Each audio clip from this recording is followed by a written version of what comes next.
It all started in a quiet suburban neighborhood where the lawns were trimmed to perfection, mailboxes matched in style, and every home seemed cut from the same design. On the surface, it was the picture of harmony, but behind that picture-perfect image, the HOA ruled with an iron fist. Nothing escaped their notice, and no detail was too small to enforce. For Mark, a hard-working homeowner who valued peace more than confrontation, the community had always felt comfortable. He lived in a modest house at the end of the cul-de-sac, and life there was simple. His pride and joy wasn't his house or his landscaping, but his golden retriever, Buddy. Buddy was a gentle dog, loved by neighborhood kids, and often seen running across the yard with his favorite ball in his mouth. To most people, Buddy was a source of joy, but to the HOA board, he became the next target in their endless list of complaints. The problems began small, almost unnoticeable at first. A note slipped into Mark's mailbox, stating that dogs were to be kept on leashes at all times, even when on private property. Another letter arrived the following week, accusing Buddy of being a nuisance because of his barking, though anyone who lived nearby knew Buddy rarely barked at all. These letters, signed by the HOA president herself, carried warnings of fines that would escalate if Mark didn't comply. Mark brushed them off at first. After all, Buddy was friendly, well-trained, and never caused trouble.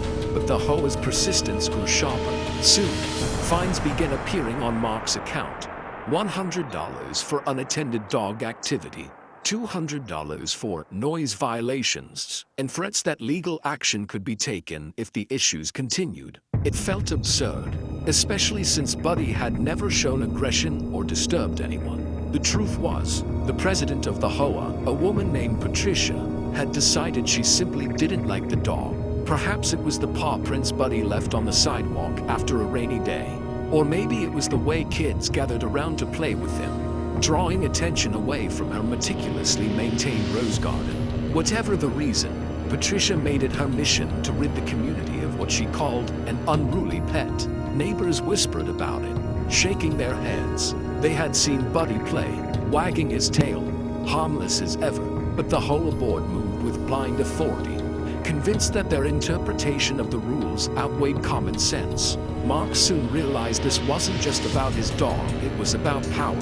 The HOA was testing how far they could push, and Buddy had become their excuse. As the letters turned into fines, and the fines turned into official warnings, Mark faced a difficult decision. He could either bow down to their demands or fight back against the unfair treatment.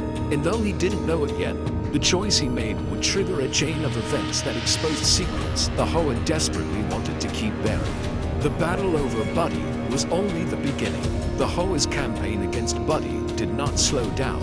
If anything, it accelerated with every passing week. Mark began to notice figures standing at the edge of his property, clipboard carrying inspectors sent by the HOA. They lingered with cameras and notebooks, documenting Buddy's every move as though he were some dangerous animal. Even when the dog simply lay on the porch, they scribbled notes, as if trying to build a case against him. Soon after, an official complaint arrived. It stated that Buddy had aggressively charged at a pedestrian, a claim that couldn't have been further from the truth. On the day in question, Mark remembered clearly. Buddy had been asleep inside the house, snoring on his dog bed. But the HOA insisted their report was accurate, and they attached a $500 fine to the letter. Mark's frustration grew. He knew this wasn't about his dog, it was about control. Patricia, the HOA president, had a reputation for picking targets, and now it was his turn. The neighbors sympathized, but few dared to speak openly.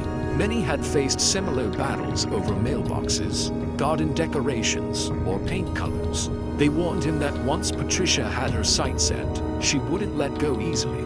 The HOA's obsession soon crossed into the bizarre. One afternoon, Mark discovered a motion sensor camera mounted near his property line. It had been installed by the board, allegedly to monitor compliance with leash rules.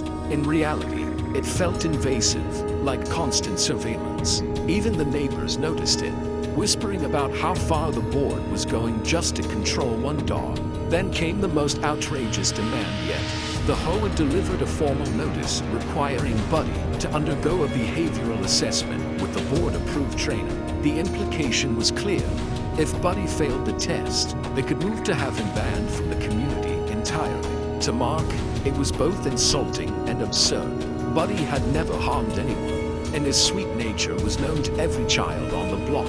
But Patricia wasn't satisfied. She began rallying other board members to her side, painting Buddy as a menace and Mark as a negligent owner. Flyers appeared in mailboxes warning residents about uncontrolled animals. The narrative spread quickly, fueled by fear and misinformation. Families who had once let their children play with Buddy now hesitated, unsure of what to believe. Mark felt cornered, but he refused to give in. He began collecting his own evidence, photos, videos, and testimonies from neighbors who knew the truth about Buddy.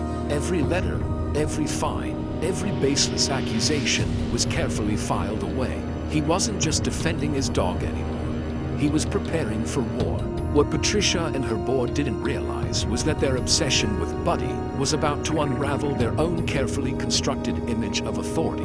In their eagerness to make an example out of one harmless dog, they had crossed lines that could not easily be ignored. Mark had reached his breaking point. The stack of fines, threats, and invasive surveillance had piled too high.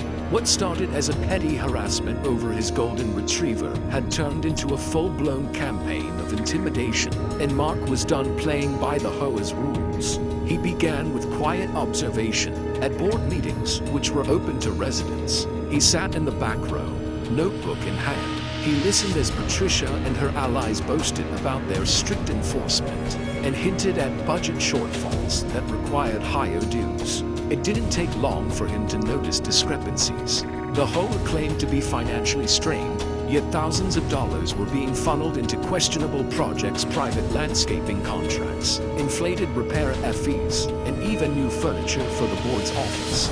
Mark dug deeper. He requested financial records, which he was legally entitled to see as a homeowner. The board resisted, stalling with excuses, but eventually documents began trickling in. And what they revealed was worse than he imagined. Funds misallocated, suspicious reimbursements, and expenses that had nothing to do with community upkeep. Patricia, it seemed, was using HOA money to fund her personal comforts while terrorizing residents into silence. At the same time, Mark started rallying his neighbors. He went door to door, not with complaints, but with Buddy by his side. Families who had once believed the HOA's flyers saw Buddy's gentle nature firsthand. He wagged his tail, licked the hands of children, and lay peacefully on porches as Mark explained what was really happening. Slowly, neighbors began to shift. They realized the HOA's narrative didn't match reality, and whispers of discontent grew louder. One evening, Mark organized a casual neighborhood gathering in his yard. Dozens came, parents, retirees, young couples, all sharing their own frustrations with the board. Tales of unfair fines, arbitrary rules, and intimidation poured out. Patricia's reign had left scars on nearly every family. For the first time, people began to see that they weren't alone, and with strength in numbers, they could fight back. The tipping point came when Mark revealed what he had uncovered in the HOA's finances. The crowd gasped at the figures. Thousands wasted on vanity projects and suspicious withdrawals with no explanation. The very people punishing residents for trivial violations were themselves guilty of misuse and corruption. The momentum shifted quickly. A petition began circulating, calling for an emergency vote to remove the board. Residents signed eagerly, emboldened by the knowledge that they had the right to demand accountability. The story spread like wildfire, and Patricia, once untouchable, now found herself at the center of growing outrage. But Patricia was not one to surrender quietly. As whispers of her misconduct spread, she doubled down, calling emergency meetings and threatening legal action. The day of the emergency HOA meeting arrived with an air of tension that hung over the entire neighborhood. The community center, usually half empty during board gatherings, was packed wall to wall with residents. Some clutched signed petitions, others held copies of the leaked financial records, and nearly everyone had come to see how Patricia would respond to the growing storm. Patricia entered the room with her usual sense of superiority, flanked by her loyal board members. She wore her confidence like armor, but behind her rigid smile, the cracks were visible. The murmurs in the crowd were louder now, no longer whispers but voices united in frustration. Mark sat near the front, but he resting calmly at his feet, the picture of innocence against the backdrop of chaos. The meeting began with Patricia trying to reassert control. She rattled off an agenda, spoke of community unity, and reminded everyone of their duty to follow the rules. But the room was no longer under her spell. When the floor opened for questions, hands shot up immediately. One by one, residents voiced their grievances and fair fines, harassment, inconsistent enforcement, and intimidation. Then Mark stood. He spoke clearly, calmly, and with the weight of months of evidence behind him. He outlined a campaign of harassment against Buddy, the baseless fines, the false reports, and the invasive surveillance. He reminded the neighbors of the flyers that painted his gentle golden retriever as a dangerous menace. And finally, he presented the documents, the financial reports that showed where their dues had really gone. Gasps rippled through the crowd as numbers were read aloud. Thousands spent on personal landscaping for Patricia's property. HOA funds used to pay for furniture in her home office. Even reimbursement requests for vacations disguised as community events. The room erupted, voices overlapping in outrage. Patricia tried to fight back, dismissing the claims as fabrications, but it was too late. The evidence was undeniable, and her desperation only made her look guiltier. When residents demanded answers, she faltered, unable to explain the discrepancies. Her loyal board members shifted uncomfortably in their seats, suddenly less eager to stand by her side. The petition for removal was presented on the spot. Its pages filled with signatures. The community voted, and with an overwhelming majority, Patricia and her allies were stripped of their positions. The board that had ruled with intimidation and arrogance collapsed in a single evening, brought down not by lawyers or courts, but by the very people they had tried to control. In the weeks that followed, the neighborhood began to heal. A new board was elected, one that listened to residents instead of ruling over them. Fines were reviewed and many refunded.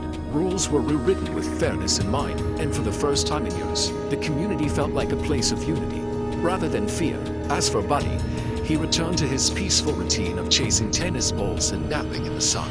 To the children, he was a friend. To the neighbors, he was a symbol. And to Mark, he was the loyal companion who had unknowingly sparked a movement that freed the community from corruption. The HOA had tried to control a dog, but in the end, their own greed and arrogance destroyed them, and the neighborhood learned a lesson that would never be forgotten. Sometimes the smallest battles reveal the biggest truths.